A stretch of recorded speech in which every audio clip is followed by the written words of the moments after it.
Good evening students. আশা করি সকলে ভালো আছো। তো তোমাদের আহ, চতুর্থ অধ্যায় বাচ্চ নিয়ে আমরা দুটি ক্লাস নিয়ে আলোচনা করেছি, যেগুলিতে আহ বাচ্চ এবং বাচ্চা শ্রেণী বিভাগ সম্পর্কে আলোচিত হয়েছে। বাচ্চার শ্রেণী বিভাগ বলতে তিনটে শ্রেণী বিভাগ নিয়ে আলোচনা করা হয়েছে, যে কর্তৃবাচ্য, কর্মবাচ্য এবং ভাববাচ্য, মূল শ্রেণী বিভাগ। এবং এই তিনটি শ্রেণীবিভাগ ছাড়াও আরো একটি ভাগ আছে, যেটা হলো কর্মকর্তৃবাচ্য। সেই কর্মকর্তৃবাচ্য শ্রেণীবিভাগ নিয়ে আজকে আলোচনা করব। এবং যে কর্তৃবাচ্য, কর্মবাচ্য এবং ভাববাচ্য আমরা শিখেছি, পড়েছি, সেই তাদের মধ্যে কিছু পার্থক্য আমরা দেখব। অর্থাৎ কর্তৃবাচ্য ও ভাববাচ্যের মধ্যে যে পার্থক্যগুলো দেখা যায়, কর্মবাচ্য ও ভাববাচ্যের মধ্যে যে পার্থক্য দেখা যায়, সেগুলো নিয়েও আমরা আলোচনা করব। এবং এই যে যে বাচ্যগুলি আমরা শিখছি, সেই বাচ্যগুলিকেও আবার পরিবর্তন করা যায়। অর্থাৎ একটি বাচ্য থেকে অন্য বাচ্চে পরিবর্তন করা যায় বা রূপান্তর করা যায়। সেই বাচ্য পরিবর্তনও আমরা শিখব। তো চলো দেখে নেওয়া যাক। তো কর্মকর্তৃবাচ্য নিয়ে আলোচনা করার আগে আমরা আরো একটা বিষয় নিয়ে আলোচনা করতে চাই, যেটা হলো কর্তৃবাচ্য আর ভাববাচ্যের মধ্যে পার্থক্য। তো এই যে কর্তৃ, কর্ম, ভাববাচ্য, এই মূল যে শ্রেণী বিভাগগুলি, সেগুলো আমরা আগে পড়েছি। এবং সেখানে কর্তৃবাচ্য এবং কর্মবাচ্যের পার্থক্য আমরা দেখেছি। তো কর্তৃবাচ্য এবং ভাববাচ্যের মধ্যেও কিছু পার্থক্য লক্ষ্য করা যায়। তো আগে সেটা আমরা দেখে নিই, তারপর কর্মকর্তৃবাচ্য নিয়ে আলোচনা করব। কেমন? তো কর্তৃবাচ্যের ক্ষেত্রে আমরা কি দেখি? না, কর্তা প্রধান হয়, অর্থাৎ কর্তৃবাচ্যে কর্তার প্রাধান্য বেশি, বা বলা যায় কর্তাই প্রধান। এবং ভাব বাচ্যের ক্ষেত্রে কি হয়? যে ভাব বা ক্রিয়া প্রধান হয়। এটা একটা পার্থক্য। এছাড়া কর্তৃবাচ্যে যে ক্রিয়া থাকে, সেটা সেই কর্তার অনুসারী হয়। হুম। আর ভাব বাচ্যের ক্ষেত্রে এখানে যে ক্রিয়াটা থাকে, সেটা কর্তার অনুসারী হয় না। সে নিজের প্রাধান্যই সেখানে বেশি থাকে। যেটাকে স্বপ্রধান বলা, যে ক্রিয়াই স্বপ্রধান, যে সেই কাজ করে, সে কারোর অনুসারী নয়, নিজেই কাজ করে। হুম। এছাড়া 3 নম্বর পার্থক্য হলো যে কর্তৃবাচ্যের ক্ষেত্রে যে কর্তা থাকে, সেই কর্তায় বিভক্তি হয় শূন্য বিভক্তি। এছাড়া কখনো কখনো এ, তে এই বিভক্তিও হয়ে থাকে। এবং ভাববাচ্যের ক্ষেত্রে কি বিভক্তি হয়? না, ভাববাচ্যের যে কর্তৃপদ থাকে, অর্থাৎ কর্তার জায়গায় যে পদ থাকে, এখানে কর্তৃপদ বলা হচ্ছে, কর্তা কেন বলা হচ্ছে না তোমরা জিজ্ঞেস করতেই পারো। তার কারণ কর্তৃবাচ্যের ক্ষেত্রে কি হয়, যে যেহেতু কর্তা প্রধান, তাই কর্তা উল্লেখ থাকে। কিন্তু ভাববাচ্যের ক্ষেত্রে কখনো কখনো কর্তা উল্লেখ থাকে না। তো সেই কর্তার জায়গায় অন্য কোনো পদ এসে জায়গা করে নেয়, নিয়ে সেই কর্তৃপদ হয়ে যায়। তো সেজন্যই কর্তৃপদ বলা হচ্ছে। বুঝতে পেরেছো? তো কর্তৃপদে এখানে বিভক্তি হয় র, এর, কে। এই বিভক্তিগুলি ভাববাচ্যের ক্ষেত্রে হয়ে থাকে। কেমন? এছাড়াও আরো একটি পার্থক্য লক্ষ্য করা যায়, যেটা হলো কর্তার পুরুষ অনুযায়ী, অর্থাৎ কর্তৃবাচ্যের কর্তার পুরুষ অনুযায়ী ক্রিয়া গঠিত হয়। অর্থাৎ আহ যদি এই যে পুরুষ, উত্তম পুরুষ থাকলে ক্রিয়া যেটা গঠিত হয়, সেটাও উত্তম পুরুষ অনুযায়ী হবে। ঠিক আছে, এইরকম আর কি। ভাববাচ্যের ক্ষেত্রে কি হয়? এটা কর্তৃবাচ্যের মতো নয়, তার বিভেদ দেখা যায়। যে ক্রিয়ার রূপভেদের ক্ষেত্রে কোথাও কোথাও মূল ক্রিয়া ক্রিয়াবাচক বা ভাববাচক বিশেষ্য হয়, আবার কখনো যৌগিক ক্রিয়া হয়, আবার সহযোগী সমাপিকা ক্রিয়াও হয়ে থাকে। সেটা প্রধানত হ ধাতু নিষ্পন্ন হয়। হুম যে খাওয়া হচ্ছে, এই হ ধাতু নিষ্পন্ন এটাকে বোঝায়। যে হচ্ছে হ দিয়ে শুরু। হুম সেই রকম আর কি। আচ্ছা, তো এই গেল কর্তৃবাচ্য আর ভাববাচ্যের মধ্যে কিছু পার্থক্য। হুম তো এগুলো তোমাদের পরীক্ষায় আসতে পারে, সেজন্যই সব রকম নিয়েই আলোচনা করে। হুম আচ্ছা, তো কর্তৃবাচ্য ও ভাববাচ্যের মধ্যে যেমন কিছু পার্থক্য দেখা যায়, তেমনি কর্মবাচ্য ও ভাববাচ্যের মধ্যে কিছু পার্থক্য লক্ষ্য করা যায়। দেখো, এই তিনটি আলাদা আলাদা শ্রেণী বিভাগ, ফলে তিনটি ভাগ, কর্তৃ কর্ম ভাব বাচ্য, এই তিনটি বাচ্য একই রকম নিশ্চয়ই হবে না। প্রত্যেকটার সাথে প্রত্যেকটা বিভেদ থাকবে, আলাদা আলাদা রকম নিয়ম থাকবে, তাই না? গঠনও আলাদা রকম হবে। তো সেই জন্য সবগুলোর সাথে সবগুলোর কিছু কিছু পার্থক্য, কিছু বিভেদ লক্ষ্য করা যাবে স্বাভাবিকভাবে। তো সেগুলোই আলোচনা করার।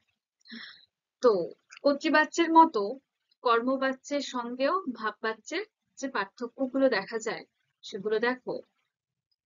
কর্মবাচ্যের ক্ষেত্রে কি হয়ে থাকে, এখানে কর্মের প্রাধান্য পায় বেশি। কর্তৃবাচ্যে যেমন কর্তার প্রাধান্য থাকে বেশি, তেমনি কর্মবাচ্যের কর্মের প্রাধান্য থাকে বেশি, অর্থাৎ কর্মপ্রধান। আর ভাববাচ্যে তো তোমরা জানো যে ক্রিয়ার প্রধান, অর্থাৎ মানে ক্রিয়ার প্রাধান্য বেশি পায়। হুম, দ্বিতীয় পার্থক্য হলো যে কর্মবাচ্যের যে কর্ম থাকে সেটা কর্তৃস্থানীয় হয়। অর্থাৎ দেখো, এই যে একটু আগে বললাম যে ভাববাচ্যের ক্ষেত্রে কখনো কখনো আমরা দেখি যে আসলেই যে কর্তা, একটা বাক্যের যে কর্তা, যাকে উদ্দেশ্য করে কিছু বলা হয়, সে নিজেই লুপ্ত থাকে, উহ্য থাকে। তাই সেই কর্তার জায়গায় যে কোনো পদ জায়গা করে নেয়। ঠিক তেমনি এই কর্মবাচ্যের ক্ষেত্রেও হয়ে থাকে কখনো কখনো, যে এই কর্মবাচ্যের ক্ষেত্রে যে কর্ম থাকে সেটাই কর্তৃস্থানীয় হয়ে যায়, তা সেই যেন একরকম কর্তা হয়ে ওঠে, সেই বাক্যের কর্তা হয়ে ওঠে সেই কর্মপদটি। হুম, তাই বলা হচ্ছে যে কর্মবাচ্যের কর্ম হয় কর্তৃস্থানীয়, আর ক্রিয়া সেই কর্মেরই অনুসারী হয়। কর্তৃবাচ্যে যেমন আমরা দেখলাম যে ক্রিয়া কর্তার অনুসারী হয়, তেমনি কর্মবাচ্যে যে কর্তৃস্থানীয় যে কর্ম থাকে সেই কর্মের অনুসারী হয় ক্রিয়া। আর ভাববাচ্যের তো কিছু প্রয়োজন হয় না, ক্রিয়ায় প্রধান সেখানে, মানে ক্রিয়াই সেখানে মূল। হুম তাই সে ক্রিয়া যেহেতু প্রধান, তাই অন্য কোনো ক্রিয়ার অধীনে সে থাকে না, বা অন্য কোনো এই যে কর্তা বা কর্ম, এগুলোর অনুসারী তাকে হতে হয়, সে স্বপ্রধান। ঠিক আছে, এছাড়া বিভক্তি, কর্মবাচ্যে কি বিভক্তি যুক্ত হয়ে থাকে আর ভাববাচ্যে কি বিভক্তি যুক্ত হয়ে থাকে সেটা দেখা, মানে সেই পার্থক্যটা। তো কর্মবাচ্যে যে কর্তা থাকে সেই কর্তার সঙ্গে অনুসর্গ হিসাবে দ্বারা, দিয়া বা দিয়ে, কর্তৃক, এই অনুসর্গগুলি যুক্ত হয়ে থাকে। আর বিভক্তি অনুসারে, মানে বিভক্তি অনুযায়ী শূন্য বিভক্তি হয়ে থাকে, আবার কখনো কখনো কে বিভক্তিও হয়ে থাকে। হুম, আর ভাববাচ্যে যে কর্তৃপদ থাকে সেই কর্তৃপদে বিভক্তি হয় র, এর, কে। এই বিভক্তিগুলো যুক্ত হয়ে থাকে ভাববাচ্যের ক্ষেত্রে। এই একটা গেল পার্থক্য। আরো একরকম পার্থক্য, যেমন যেটা ক্রিয়া নিয়ে আর কি, যে কর্মবাচ্যে কি হয়, যে মূল ক্রিয়া সেটা ক্রিয়াজাত বিশেষ্য বা বিশেষণ হয়ে থাকে। ভ ধাতুজ ক্রিয়া যুক্ত হয়ে থাকে। হুম। আর ভাববাচ্যে মূল ক্রিয়া কোথাও ক্রিয়াবাচক বা ভাববাচক বিশেষ্য হয়, কখনো যৌগিক ক্রিয়া হয়, কখনো সহযোগী ক্রিয়া হয়, সেটা ভ ধাতু নিষ্পন্ন হয়। হুম। তো এই গেল কর্মবাচ্য ও ভাববাচ্যের পার্থক্য। এবারে আসি বাচ্যের চতুর্থ শ্রেণী বিভাগ, যেটা হলো কর্মকর্তৃবাচ্য। তো এই কর্মকর্তৃবাচ্য নামটা শুনে কি মনে হচ্ছে? যে এই বাচ্চের মধ্যে কর্ম কর্তা হয়ে ওঠে, তাই না? যে কর্ম কর্তৃ, তা কর্মই কর্তা। একদমই সেরকম যে এই কর্মকর্তৃবাচ্যে ক্ষেত্রে কি হয়ে থাকে না, বাক্যে কর্তা থাকে না। তো তোমরা বলতেই পারো যে কর্মবাচ্যের ক্ষেত্রেও তো কখনো কখনো কর্তা থাকে না, অনুল্লেখ থাকে, সেখানে কর্মই কর্তার জায়গা নিয়ে নেয়, কর্তৃস্থানীয় হয়ে ওঠে। ভাববাচ্যেও তাই। কিন্তু সেখানে মানে সেই কর্মবাচ্য কিংবা ভাববাচ্যগুলিতে কখনো কখনো সেটা সব সময়ের জন্য নয়। হুম।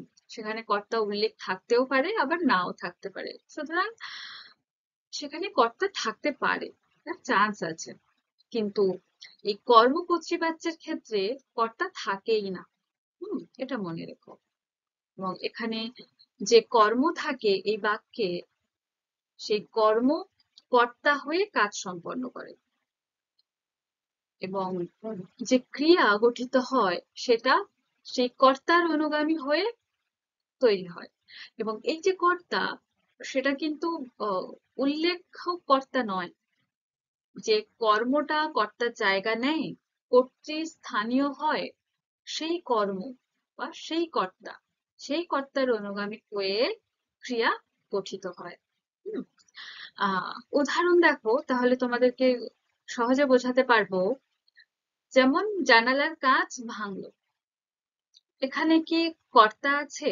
নেই। কে জানালার কাঁচ ভাঙলো বা কি জানালার কাঁচ ভাঙলো, সেসব কিছুই উল্লেখ নেই। কিন্তু এটুকু আমরা বুঝতে পারছি যে জানালার কাঁচ একা একা ভাঙে না, ঠিক? কিছু তারা ভেঙেছে, কিছুর আঘাতে ভেঙেছে, ঠিক? কিন্তু সেটা এখানে উল্লেখ নেই। তাই এই যে জানালা, এটা কি কর্ম, কিন্তু এই কর্মটাই দেখো এখানে কর্তার জায়গা নিয়েছে। জানালার কাঁচ ভাঙলো, শুরুতেই রয়েছে জানালার, অর্থাৎ এই এই কর্মটা এখানে কর্তা হয়ে উঠেছে, এবং এই কর্তা অনুযায়ী কিন্তু ক্রিয়াটা গঠিত হচ্ছে। জানালার কাঁচ ভাঙলো, কর্তা অনুযায়ী ক্রিয়া গঠিত হচ্ছে, ঠিক আছে?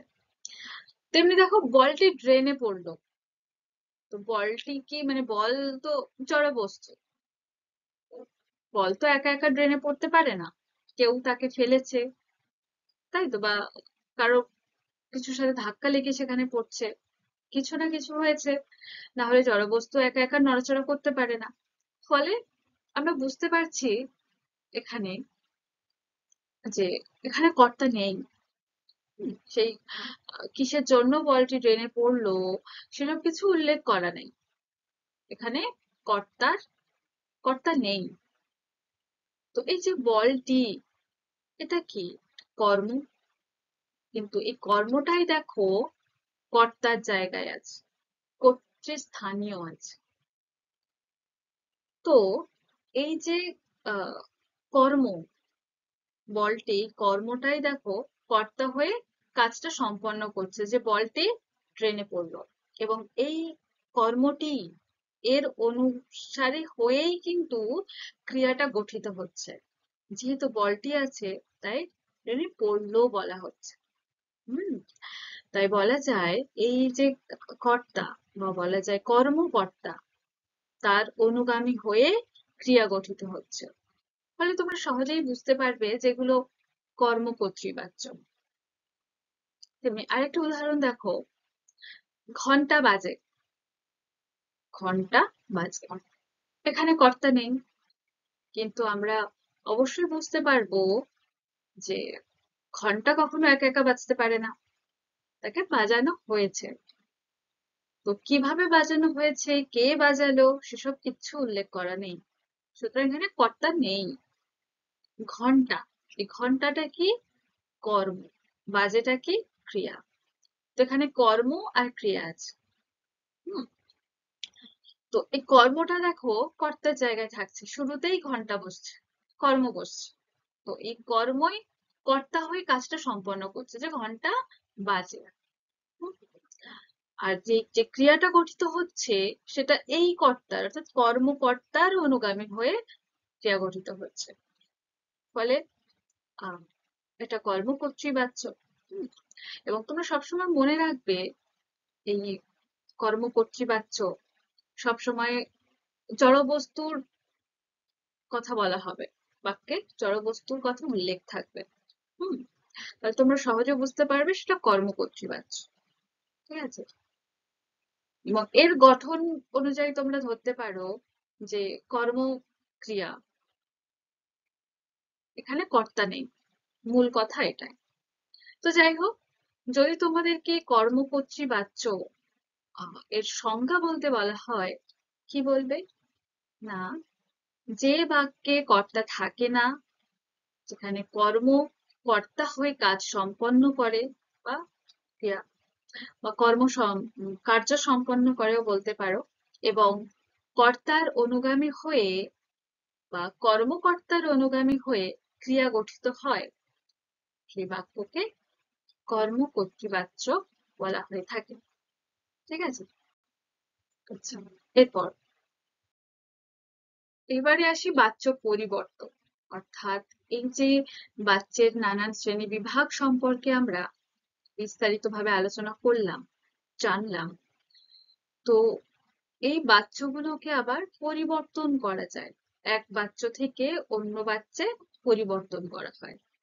হ্যাঁ, যেমন কর্তৃবাচ্যে রয়েছে, সেটাকে কর্মবাচ্যে রূপান্তর করা হচ্ছে।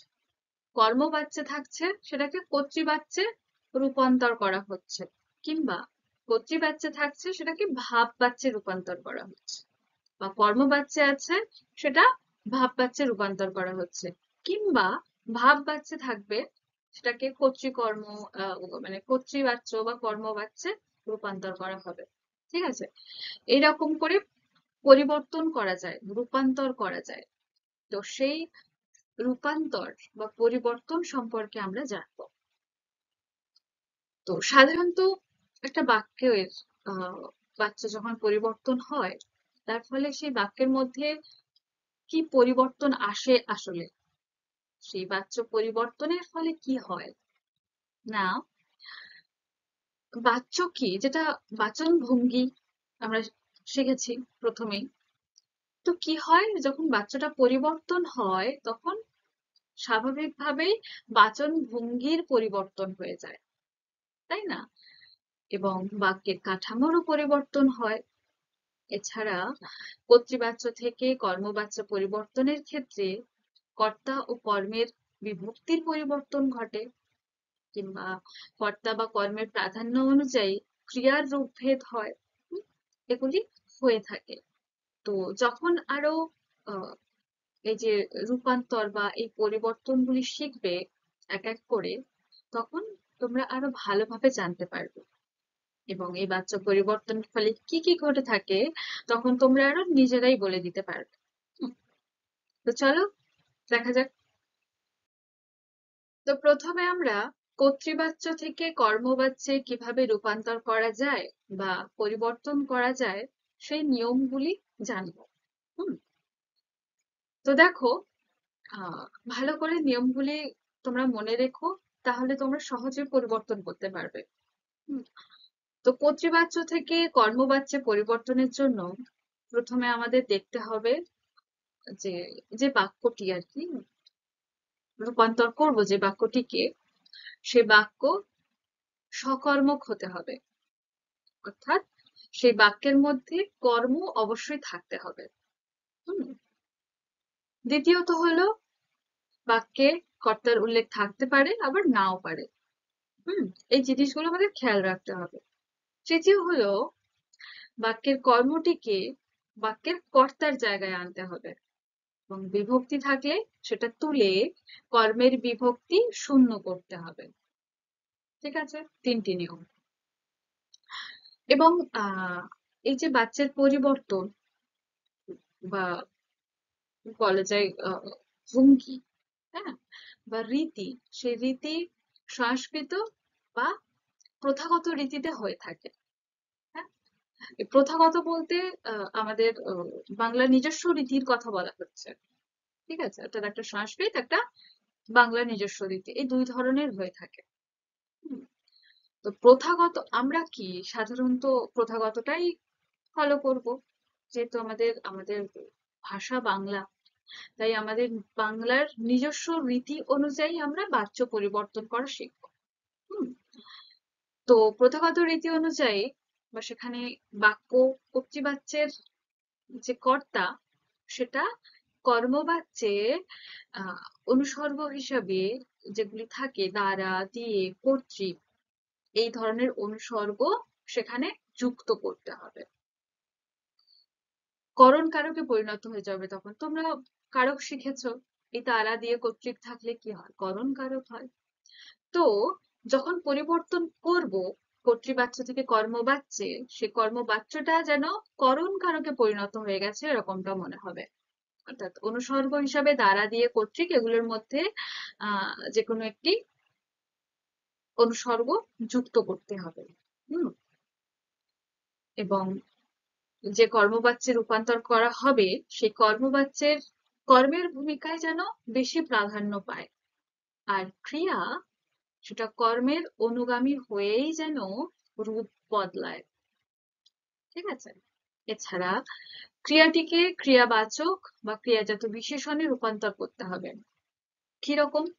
যেমন দেখো এখানে নিয়মে দেওয়া হয়েছে, যেমন গ্রহণ, সেটাকে রূপান্তর করে লিখতে হবে গৃহীত।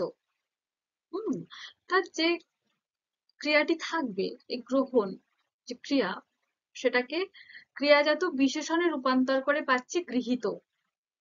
এরকম রূপান্তর করে কর্মবাচ্যে লিখতে হবে। ঠিক আছে, এছাড়া খাওয়া দাওয়া মানে দেওয়া, নেওয়া, বলা প্রভৃতি আপ্রত্যয়ন্ত পদও ক্রিয়াবাচক বিশেষণ রূপে কাজ করতে পারে কখনো কখনো। এটা মাথায় রাখতে হবে, কেমন? এবং এই বিশেষণের সঙ্গে হ ধাতুর কর্মবাচ্যের সমাপিকা ক্রিয়া গঠন করতে হবে। এছাড়া সমাপিকা ক্রিয়ার পুরুষ যেটা হবে সেটা কর্মের পুরুষ অনুসারে হবে। হুম, তো এইগুলি উদাহরণের সঙ্গে বলি, তাহলে তোমরা বুঝতে পারবে আরো সহজে, না হলে শুধু নিয়ম শুনে গেলে মাথার উপর দিয়ে চলে যাবে, স্বাভাবিক। তো দেখো, কর্তৃবাচ্য থেকে কর্মবাচ্যে রূপান্তর করব। ঠিক, তো দেখো প্রথম উদাহরণটি দেখো, পুতুলটি আমার নিজে হাতে গড়া। এটা কি একটা কর্তৃবাচ্য? পুতুলটি, এখানে কর্তা আছে, কর্ম আছে, ক্রিয়া আছে। তো কর্তৃবাচ্যের গঠন কিরকম হয়? দেখো এখানে দিয়েছি, কর্তৃবাচ্যের গঠন হয় সাধারণত কর্তা, কর্ম, ক্রিয়া, বা কখনো কখনো কর্তা আর ক্রিয়া থাকে, সেটা কর্তৃবাচ্য। অর্থাৎ কর্তা প্রধান, তাই কর্তা থাকতেই হবে কর্তৃবাচ্যের ক্ষেত্রে। তো সেটা যখন কর্মবাচ্যে রূপান্তর করব, কর্মবাচ্যে বাক্য কিভাবে গঠন করা হয়? কর্তা, বিভক্তি, কর্ম, ক্রিয়া। ঠিক আছে, এটা এটা মনে রেখো এই কাঠামোটা।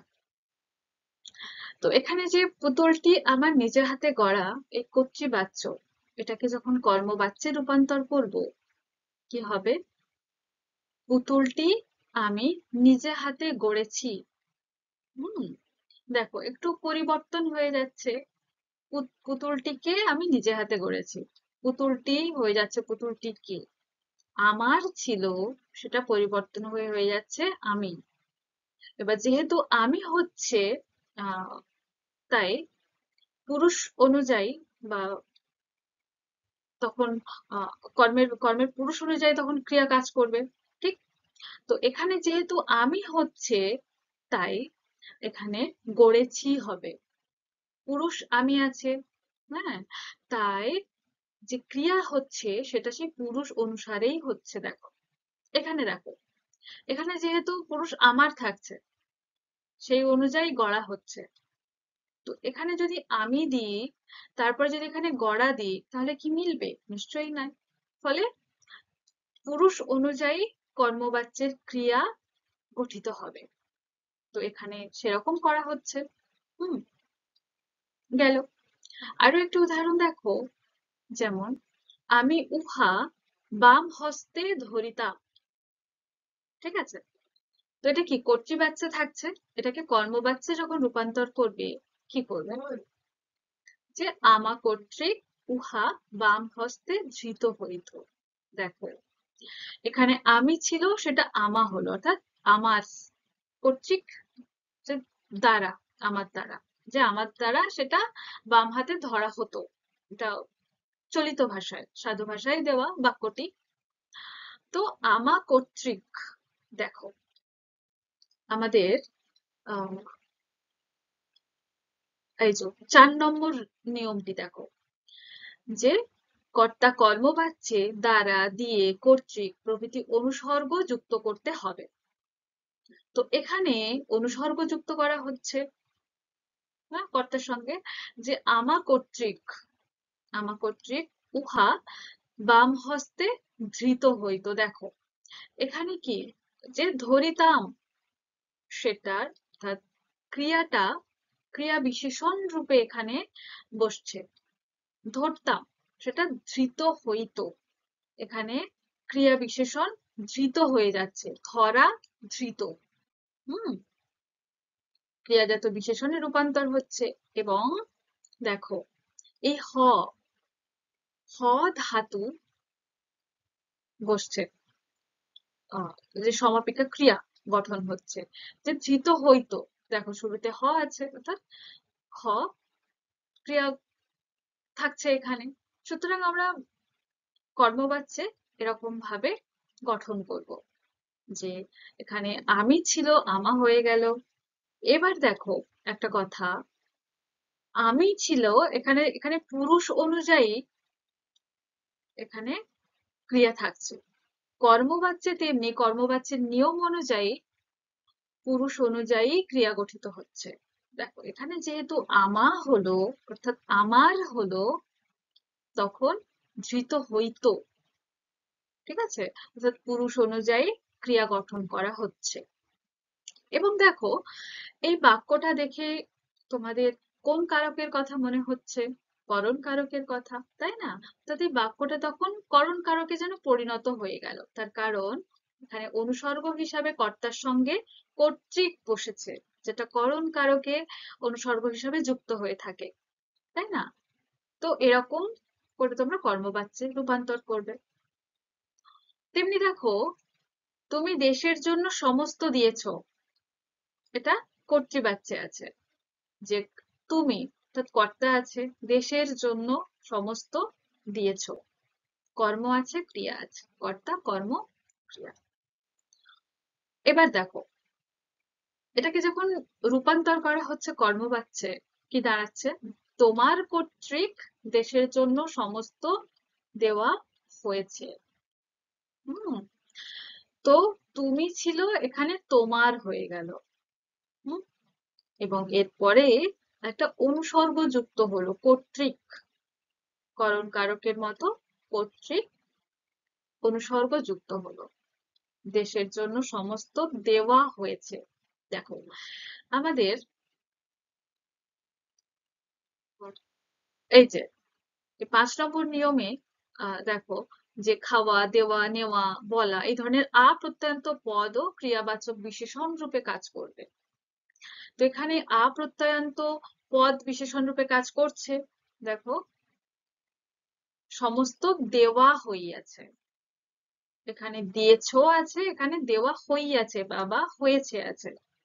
তো এখানে কি আপ্রত্যয়ন্ত পদ যুক্ত হচ্ছে, এবং তার ফলে যে পরবর্তী ক্রিয়া গঠন হচ্ছে সমাপিকা ক্রিয়া, সেখানে হ ধাতুজাত ক্রিয়া গঠন হচ্ছে, তাই না? দেখো আমাদের 6 নম্বরে জয় বিশেষণের সঙ্গে হ ধাতুর কর্মবাচ্যের সমাপিকা ক্রিয়া গঠন করতে হবে। তো যেহেতু এখানে আ প্রত্যয়ান্ত পদ যুক্ত করা হয়েছে, তাই আমাদের এটা মনে রাখতে হবে, যদি আমরা আ প্রত্যয়ান্ত পদ যুক্ত করে থাকি কর্মবাচ্যের ক্ষেত্রে, তাহলে তারপরে যে সমাপিকা ক্রিয়াটি যুক্ত করব সেটা যেন হ ধাতুর সম্পন্ন হয়ে থাকে।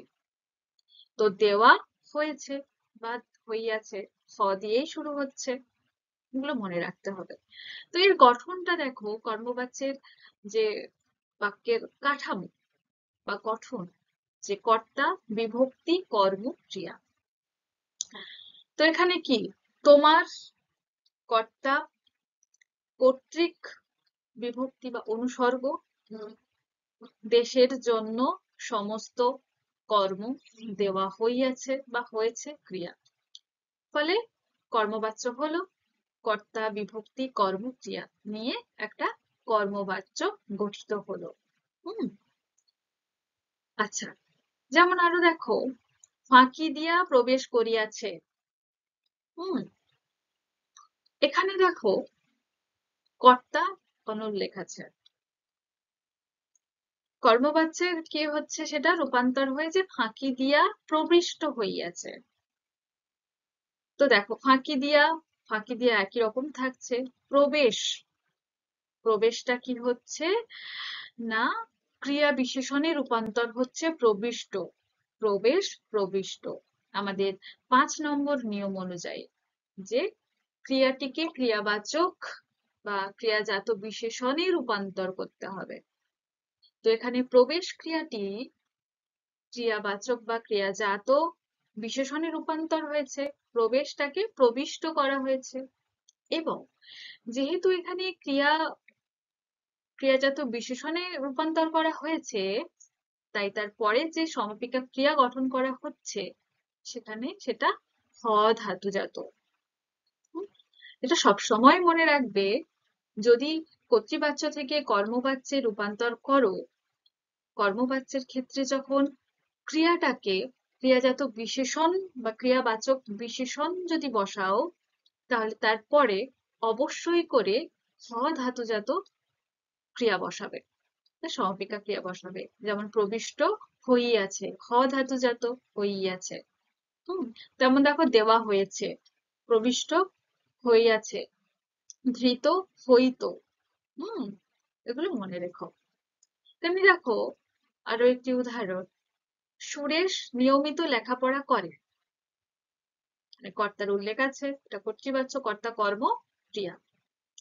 এটাকে কর্মবাচ্যে রূপান্তর করলে কিরকম হচ্ছে দেখো, যে সুরেশের নিয়মিত লেখাপড়া করা হয়। তো এখানে সুরেশ ছিল, এটা সুরেশের হচ্ছে, অর্থাৎ এখানে এর বিভক্তি যুক্ত থাকছে কর্তার সঙ্গে। সুরেশের নিয়মিত লেখাপড়া করা হয়, এখানে করে আছে, এটা করা হয় দেওয়া হচ্ছে, করেটা করা হয় হচ্ছে। দেখো আ প্রত্যয়ান্ত পদ যুক্ত করা হচ্ছে এখানে, মানে ক্রিয়াবাচক বিশেষণ রূপে বসছে আ প্রত্যয়ান্ত পদ, করা। যেহেতু এখানে আ প্রত্যয়ান্ত পদ ক্রিয়াবাচক বিশেষণ রূপে কাজ করছে, তাই তার পরবর্তী যে সমাপিকা ক্রিয়া, সেটা দেখো হ ধাতুজাত সম্পন্ন হয়, হ ধাতুজাত। তো এখানে কর্মবাচ্যের নিয়ম অনুযায়ী গঠন করা হয়েছে।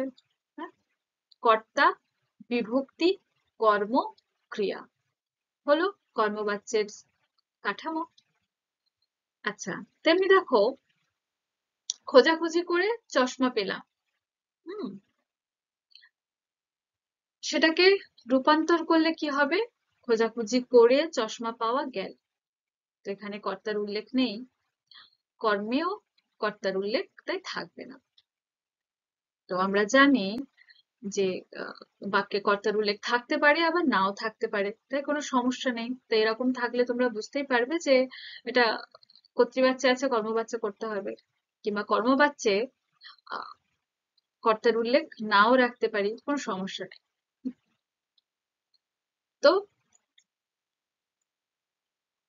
দেখো খোঁজাখুঁজি করে চশমা পাওয়া গেল, খোঁজাখুঁজি করে চশমা এখানে আছে পেলাম, সেটাকে রূপান্তর করে হচ্ছে পাওয়া গেল। কি না, ক্রিয়া আহ ক্রিয়াবাচক যে বিশেষণটা বসছে সেটা প্রত্যয়ন্ত পদ হচ্ছে। পাওয়া, আমরা কি জেনেছি যে খাওয়া, দেওয়া, নেওয়া, বলা, এরকম প্রত্যয়ন্ত পদ ক্রিয়াবাচক বিশেষণ রূপে যদি বসে তখন কর্মবাচ্য হয়ে থাকে। তো এখানে দেখো পাওয়া এখানে আছে, পাওয়া গেল।